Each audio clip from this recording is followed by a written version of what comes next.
U turn ये Pakistan peoples party का है। ये पाकिस्तान पीपल्स पार्टी थी जिन्होंने जो बलूचिस्तान में हुआ उसकी हुकूमत गिराने का क्रेडिट लिया। फिर वहाँ से जो सेनेटर्स नून लीग से डिफेक्ट करके बने और उसके बाद संजरानी साहब को आपके साथ मिलकर लगाया, ये यू टर्न उनका है। मगर एक यू टर्न आपका भी है कि उस वक्त आप इल्ज़ाम लगाते थे कि पीपल्स पार्टी और नून लीग का मुकमुका है, मगर चेयरमैन सेनेट लगाने के लिए आप पीपल्स पार्टी के साथ मिल गए और अब उस चेयरमैन सेनेट को बचाने के लिए मौलाना फजलुर रहमान साहब के पास चले गए। तो आप भी अपनी कन्वीनियंस के हिसाब से मुकमुके करते रहते हैं, कॉम्प्रोमाइज़ कर लेते हैं। नहीं नहीं नहीं नहीं शाहजेब, मैं ये बड़ा क्लियर कर दूं। पहली बात तो ये है कि हम उनसे कोई उनकी सपोर्ट मांगने नहीं गए।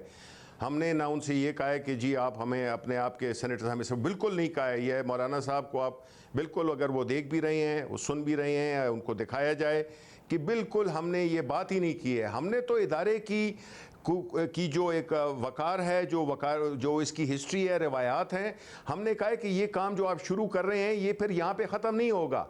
हमने कोई उनसे मदद नहीं मांगी। हमने कहा आप हमें कोई फेवर नहीं करें और ना हम उनसे फेवर मांग रहे हैं।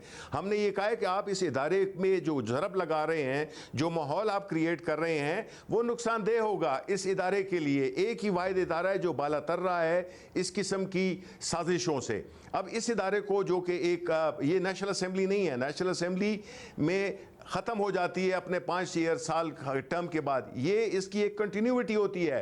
बिकॉज जो इसके फ्रेमर्स थे, जो कि जिसमें कि पीपल्स पार्टी वाले भी शामिल थे और मौलाना फजलुर रहमान के वालिद मोहतरम भी शामिल थे, ये इदारा बनाई इसलिए गया था कि इसमें कंटिन्यूटी हो। इसी वजह से 3 साल बाद लोग चले जाते हैं, नए आते हैं, और 3 साल वाले पुराने, कि एक कंटिन्यूटी हो। यही बात कि कोई इस हिस्ट्री में कोई नज़ीर नहीं मिलती है जिसमें कि नो कॉन्फिडेंस किया हो।